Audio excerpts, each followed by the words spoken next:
প্রিয় দর্শক, the great world শোতে স্বাগত জানাচ্ছি। সাংস্কৃতিক বৈচিত্র্যে সমৃদ্ধ চীনের প্রতিটি অঞ্চলেই ভরপুর নিজস্ব উৎসব আর অনন্য ঐতিহ্যে। তাই তো চীনকে বলা হয় উৎসবের দেশ। হালের ফ্যাশন জগৎ থেকে শুরু করে চলচ্চিত্র, শিল্প, সংস্কৃতি, নানা মাত্রিক আয়োজন, চীনের নয়নাভিরাম প্রাকৃতিক সৌন্দর্য ও বৈচিত্র্যময় জীবনধারার গল্প সবকিছুই থাকছে আমাদের এই অনুষ্ঠানে। বরাবরের মতো আপনাদের সঙ্গে আছি আমি, রাউজে জাবিদ ঐশী।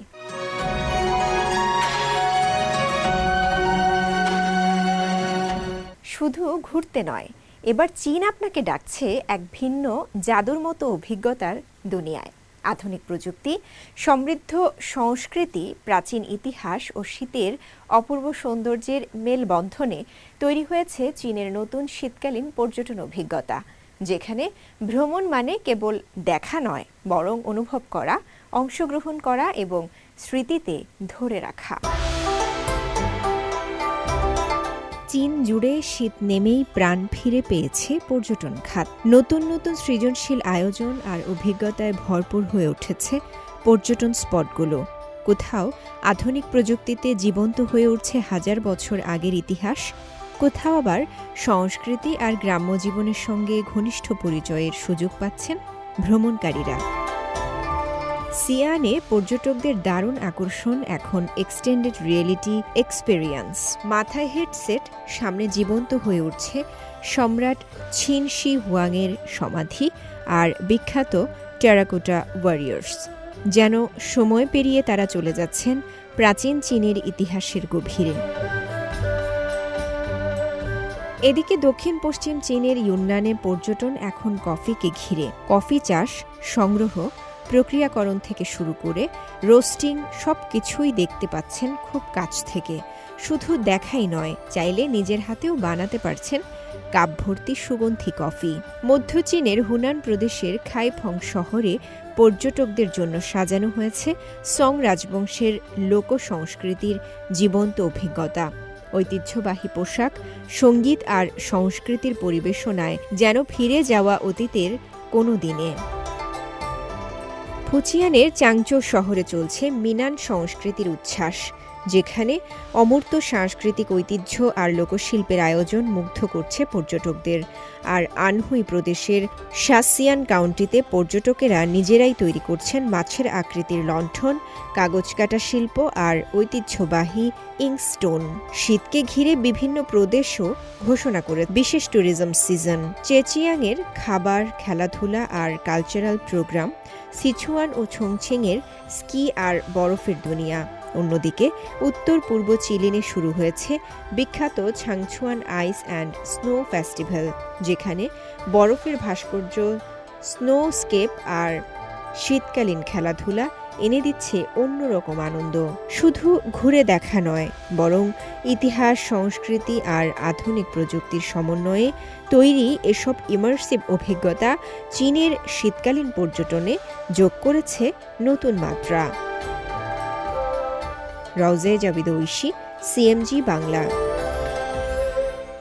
প্রাচীন সামুদ্রিক বাণিজ্য ও সাংস্কৃতিক বিনিময়ের এক অনন্য সাক্ষী এখন বেইজিংয়ে। মিং রাজবংশের সময়কার দুটি জাহাজডুবি থেকে উদ্ধার করা শত শত মূল্যবান ঐতিহাসিক নিদর্শন প্রথমবারের মতো প্রদর্শিত হচ্ছে রাজধানীর গ্র্যান্ড ক্যানেল মিউজিয়ামে। বেইজিংয়ের গ্র্যান্ড ক্যানেল মিউজিয়ামে প্রথমবারের মতো প্রদর্শিত হচ্ছে প্রায় 400টি সাংস্কৃতিক নিদর্শন, যা উদ্ধার করা হয়েছে মিং রাজবংশের দুটি বাণিজ্যিক জাহাজডুবি থেকে। এসব নিদর্শন দক্ষিণ চীনের হাইনান প্রদেশে অবস্থিত সাউথ চায়না সি মিউজিয়াম থেকে ধার নেওয়া হয়েছে। প্রদর্শিত 370টি নিদর্শন পাওয়া গেছে দক্ষিণ চীন সাগরের উত্তর পশ্চিম ঢালের জাহাজডুবিগুলো থেকে। এর মধ্যে প্রথম জাহাজের নিদর্শনের বড় অংশ জুড়ে রয়েছে সূক্ষ্ম কারুকার্য খচিত সিরামিক সামগ্রী, আর দ্বিতীয় জাহাজ থেকে উদ্ধার করা হয়েছে কাঠের গুঁড়ি, শামুকের খোলস ও হরিণের শিং সহ নানা ধরনের সামগ্রী, যা সেই সময়ের সামুদ্রিক বাণিজ্যের বৈচিত্র্য তুলে ধরে। চায়না সাউথ চায়না সি মিউজিয়ামের পরিচালক সিন লিসুয়ে জানিয়েছেন, এই নিদর্শনগুলো এই প্রথম চায়না সি মিউজিয়ামের বাইরে প্রদর্শিত হচ্ছে। প্রায় 500 বছর আগে এই বাণিজ্যিক জাহাজগুলো ম্যারিটাইম সিল্ক রোড ধরে যাত্রাকালে প্রায় 1500 মিটার গভীরে ডুবে যায়। গবেষকদের মতে এগুলো ষোড়শ শতকের শুরুর দিকের সেই সব বাণিজ্য জাহাজ যেগুলো সমুদ্রপথে যাত্রা শেষে ফিরে আসছিল। নিদর্শনের পাশাপাশি প্রদর্শনীতে ব্যবহার করা হয়েছে আধুনিক আলো ও শব্দ প্রযুক্তি। এর মাধ্যমে দর্শকদের সামনে একটি ভার্চুয়াল গভীর সমুদ্রের পরিবেশ তুলে ধরা হয়েছে, যেখানে গভীর সমুদ্র প্রত্নতত্ত্বে ব্যবহৃত আধুনিক প্রযুক্তির চিত্র ফুটে উঠেছে। এই প্রদর্শনী আগামী বছরের 15 মার্চ পর্যন্ত চলবে। আয়োজকদের আশা, এই উদ্যোগ প্রাচীন চীনের সামুদ্রিক ইতিহাস ও আন্তর্জাতিক বাণিজ্য সম্পর্কে দর্শকদের নতুন করে জানার সুযোগ করে দেবে।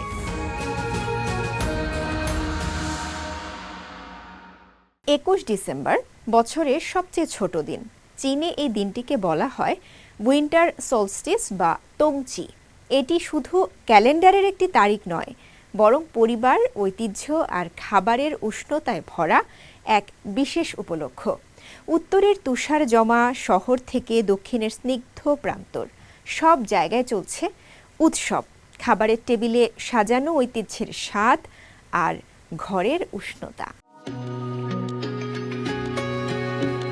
শীতের গভীর এই দিনে চীনের উত্তর থেকে দক্ষিণ সবখানেই যেন একটাই বার্তা, পরিবার মানেই একসাথে থাকা, আর একসাথে থাকা মানেই খাবারের উষ্ণতা। উত্তরের শহরগুলোতে চলছে ডাম্পলিং উৎসব। হাজারো মানুষ একসাথে বসে বানাচ্ছেন নানা স্বাদের ডাম্পলিং, কপি, মাছ, মাটন, গরু কিংবা মিশ্র সবজির পুর দিয়ে। শুধু খাওয়া নয়, মানুষের বিশ্বাস এই খাবার নতুন বছরের জন্য নিয়ে আসে সুখ আর সৌভাগ্যের বার্তা। কেউ বলেন এ যেন চাইনিজ নিউ ইয়ারের আগাম আনন্দ। শায়ানসির সিয়ান শহরে এই আনন্দ আরও রঙিন। এখানে তৈরি হয় 3 শতাধিক ধরনের ডাম্পলিং, কখনো সেদ্ধ, কখনো ভাপে, কখনো আবার ভেজে। প্রতিটি যেন আলাদা শিল্পকর্ম। আর উত্তর পূর্বের হেলংচিয়াং প্রদেশে পরিবারগুলো ব্যস্ত আঠালো চালের মিষ্টি বান বানাতে। প্রতিবেশী, আত্মীয় সবাই মিলে গল্প করতে করতেই তৈরি হয় এসব মিষ্টি। সেদ্ধ হয়ে গেলে রাখা হয় বাড়ির বাইরে। প্রকৃতির হিম তাপমাত্রায় এগুলোকে সংরক্ষণ করে শীত জুড়ে। সিংহাই প্রদেশে শীতের স্বাদ মানে গরম ধোঁয়া ওঠা ভেড়ার মাংস। কোনো জটিল মশলা নেই, শুধু তাজা, মৌসুমি আর স্বাদের অদ্বিতীয় পরিপূর্ণতা। স্থানীয়দের বিশ্বাস এই সময়ের ভেড়ার মাংসই সবচেয়ে সুস্বাদু। তোংচি বা শীতের অয়ন উৎসব মানে দক্ষিণ চীনে অন্যরকম আনন্দ। ফুচিয়ানে এই সময় কেটে থাকে আখের মিষ্টি বানানো দিয়ে। ঘণ্টার পর ঘণ্টা আখের রস জাল দিয়ে তৈরি হয় বাদামি রঙের ঐতিহ্যবাহী ক্যান্ডি, খাস্তা, মিষ্টি, আর এগুলো মুখে দিলেই গলে যায়। শুধু তাই নয়, দক্ষিণে এই দিনের আরেক প্রতীক থাং ইউয়ান, মিষ্টি আঠালো চালের বল। মানুষ বিশ্বাস করে এই মিষ্টি শুধু পেট ভরে না, ভরে দেয় সামনে আসা দিনের জন্য মিষ্টি আশা আর শুভকামনায়। উত্তরের জমাট শীতকে ভুলিয়ে দেয় উষ্ণ খাবারের ধোঁয়া, আর দক্ষিণের ঘরগুলো ভরে ওঠে মিষ্টি স্মৃতিতে। খাবারের স্বাদ, উৎসবের আবেগে চীনের মানুষ আজ উদযাপন করছে ঘরের উষ্ণতা, ঐতিহ্যের ভালোবাসা। রওজে জাবিদ ঐশী, সিএমজি বাংলা। চীনে 56 জাতিগোষ্ঠীর মধ্যে তোং জাতি একটি। সম্প্রতি দেশটির দক্ষিণ পশ্চিমাঞ্চলের কুইচৌ প্রদেশ এবং কুয়াংসি-চুয়াং স্বায়ত্তশাসিত অঞ্চলে সম্প্রতি বর্ণাঢ্য আয়োজনের মধ্য দিয়ে তোং জাতিগোষ্ঠী তাদের নববর্ষ উদযাপন করেছে। দিনব্যাপী উৎসবে ছিল ঐতিহ্যবাহী বাদ্যযন্ত্র প্রতিযোগিতা এবং বিশাল প্যারেড, যেখানে স্থানীয় সংস্কৃতি, সঙ্গীত ও লোকজ ঐতিহ্যের অনবদ্য সমন্বয় দেখা যায়। নতুন বছরকে বরণ করতে কুইচৌ প্রদেশের মনোরম চাওসিংতোং গ্রাম যেন উৎসবে মেতে ওঠে। পাহাড় ঘেরা কাঠের স্থাপত্য, উঁচু ড্রাম টাওয়ার ও ঐতিহ্যের গভীর সৌন্দর্য সব মিলিয়ে তোং জনগোষ্ঠীর নববর্ষ যেন হয়ে ওঠে রং, সুর আর আনন্দের এক বর্ণিল উৎসব। ফসল তোলা ও পারিবারিক মিলনের এই ঐতিহ্যবাহী উৎসব 2011 সালে চীনের জাতীয় অবৈশ্বিক সাংস্কৃতিক ঐতিহ্য তালিকায় অন্তর্ভুক্ত হয়। এবারের আয়োজন ছিল আরও বৃহৎ, আরও সৃজনশীল, আরও প্রাণবন্ত। উৎসবের সবচেয়ে বড় আকর্ষণ ছিল ঐতিহ্যবাহী বাঁশি সদৃশ বাদ্যযন্ত্র লুশেংয়ের প্রতিযোগিতা। ওয়াংসি চুয়াং স্বায়ত্তশাসিত অঞ্চল ও কুইচৌয়ের বিভিন্ন অঞ্চল থেকে আসা ২৫টি দল অংশ নেয় এই জমজমাট প্রতিযোগিতায়। ৯৭টি ম্যাচের মধ্য দিয়ে চলে সুর, শক্তি ও দলগত পারফরম্যান্সের লড়াই। সবচেয়ে জোরালো, সবচেয়ে শক্তিশালী, সেরা দলগত পরিবেশনা, প্রতিটি শিরোপা জেতার জন্য ছিল দারুণ উত্তেজনা। গ্রামের প্রধান সড়কে অনুষ্ঠিত শোভাযাত্রা যেন জীবন্ত সংস্কৃতির চলমান ক্যানভাস। ৫ শতাধিক অংশগ্রহণকারী ঐতিহ্যবাহী পোশাক, বাদ্যযন্ত্র, খাবার ও সৃজনশীল সাংস্কৃতিক সামগ্রী নিয়ে হাজির হন শোভাযাত্রাকে বর্ণিল করতে। ঐতিহ্য আর আধুনিকতার চমৎকার মিশেলে প্রদর্শিত হয় ওয়াক্স ডাইং কারুকাজের সঙ্গে সমন্বয় ঘটায় আধুনিক ফ্যাশন। শোভাযাত্রার অংশ হিসেবে দেখা যায় উৎসবের বিশেষ খাবার, লাল ডিম, আঠালো চাল সহ নানা সংস্কৃতির নানা অনুষ্ঠান।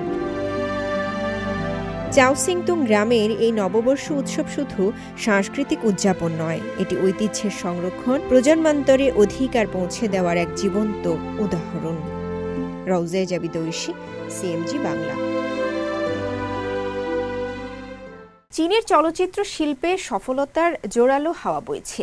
নতুন বছরকে ঘিরে মুক্তি পাওয়া দেশি বিদেশি ব্লকবাস্টার সিনেমা আর ক্লাসিক চলচ্চিত্রের পুনর্মুক্তি, সব মিলিয়ে প্রেক্ষাগৃহে ফিরছেন দর্শকরা, আর সেই সঙ্গে আয়ও বাড়ছে হু হু করে। বিস্তারিত থাকছে রিপোর্টে। চীনের সিনেমা বাজারে চাঙ্গা ভাব লক্ষ্য করা যাচ্ছে। গত শনিবারে দেশটির বক্স অফিসে আয় ৫০ বিলিয়ন ইউয়ান ছাড়িয়ে গেছে, যা বাংলাদেশি মুদ্রায় প্রায় ৮০,০০০ কোটি টাকার সমান। একই সময়ে সিনেমা হলে দর্শক সংখ্যা দাঁড়িয়েছে প্রায় ১.২ বিলিয়নে, যা গত বছরের তুলনায় সমানে সমান পাল্লা দিচ্ছে। নতুন বছর উপলক্ষে চীনের সিনেমা মৌসুম ছিল জমজমাট। আন্তর্জাতিক ও দেশীয় ব্লকবাস্টার একসঙ্গে মুক্তি পাওয়ায় দর্শকের আগ্রহ ছিল চোখে পড়ার মতো। জুটোপিয়া 2, অ্যাভাটার 3 এবং চীনা যুদ্ধভিত্তিক চলচ্চিত্র কেচি টাউন সবকটি বক্স অফিসে শক্ত অবস্থান তৈরি করেছে। এর মধ্যে সবচেয়ে বেশি এগিয়ে রয়েছে জুটোপিয়া 2। চীনে সিনেমাটির আয় প্রায় ৩ বিলিয়ন ইউয়ান ছাড়িয়েছে। নতুন বছর মৌসুমে শুধু নতুন সিনেমাই নয়, পুরনো ক্লাসিক চলচ্চিত্রের পুনর্মুক্তিও যোগ করেছে আলাদা মাত্রা। ৭০ বছরের পুরনো রহস্যধর্মী ছবি উইটনেস ফর দ্য প্রসিকিউশন থেকে শুরু করে চীনের তাইওয়ান অঞ্চলের আদিবাসীদের জাপানি ফ্যাসিবাদের বিরুদ্ধে প্রতিরোধ তুলে ধরা সেদিক বালে, কিংবা ৯০-এর দশকে চীনা সাধারণ মানুষের জীবনভিত্তিক গল্প মাউন্টেন্স মে ডিপার্ট সবকটি আবার বড় পর্দায় ফিরেছে। চলচ্চিত্র নির্মাতারাও দর্শকদের হলে ফিরে আসায় সন্তোষ প্রকাশ করেছেন। মাউন্টেন্স মে ডিপার্টসের পরিচালক চিয়া চাংকে বলেন, সিনেমা একটি সময়ের দলিল। চলতি বছরে মোট বক্স অফিসে আয়ের ৮০%-এরও বেশি এসেছে দেশীয় চলচ্চিত্র থেকে। যেখানে গত বছর মোট আয় ছিল ৪২ বিলিয়ন ইউয়ান, সেখানে এবছরের প্রবৃদ্ধি চলচ্চিত্র শিল্পের শক্তভাবে ঘুরে দাঁড়ানোকে নির্দেশ করছে। ব্লকবাস্টার থেকে ক্লাসিক, সব মিলিয়ে চীনের চলচ্চিত্র শিল্পে এবছর তৈরি হচ্ছে নতুন ইতিহাস। নাজমুল হক রাইয়ান, সিএমজি বাংলা।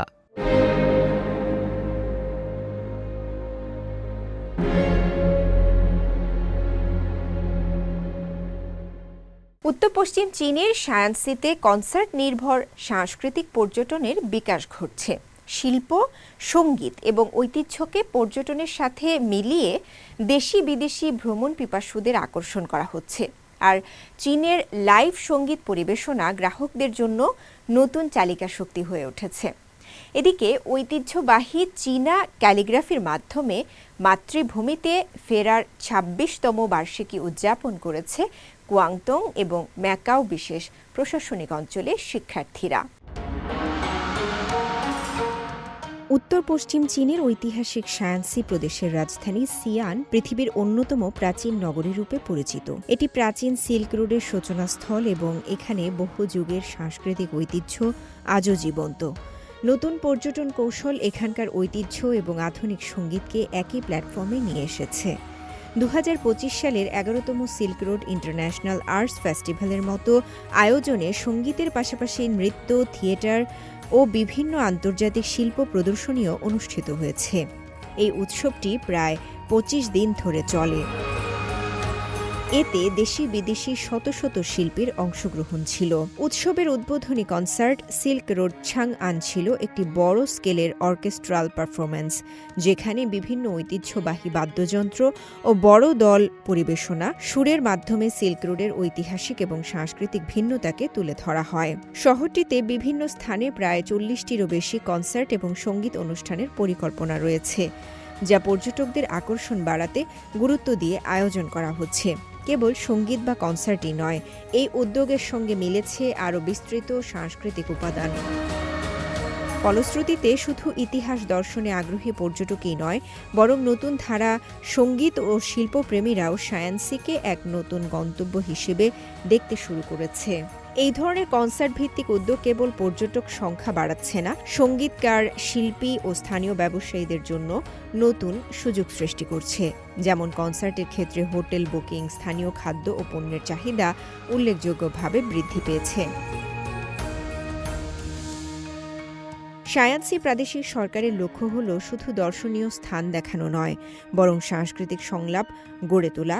বিভিন্ন দেশের শিল্পী ও দর্শকদের একত্রে নিয়ে আসা অনুষ্ঠানগুলো আন্তর্জাতিক বন্ধুত্ব, বোঝাপড়া বৃদ্ধিতেও ভূমিকা রাখছে। শায়ানসি প্রদেশে এখন কনসার্ট আর সাংস্কৃতিক অনুষ্ঠানগুলোকে পর্যটন উন্নয়নের একটি নতুন উপাদান হিসেবে কাজে লাগানো হচ্ছে। এতে ঐতিহাসিক স্থান, সঙ্গীতের আনন্দ, শিল্প প্রদর্শনী ও আন্তর্জাতিক পারফরম্যান্স একত্রে মিলছে, যা পর্যটকদের কাছে শায়ানসিকে করে তুলেছে আরও আকর্ষণীয়।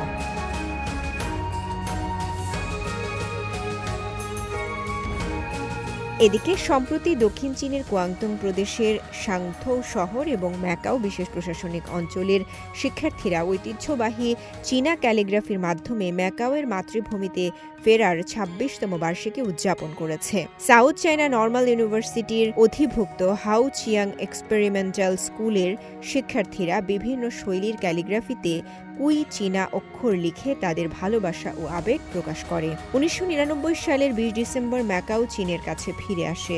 চলতি বছর সেই ঐতিহাসিক দিনের 26তম বার্ষিকী পালন করা হচ্ছে।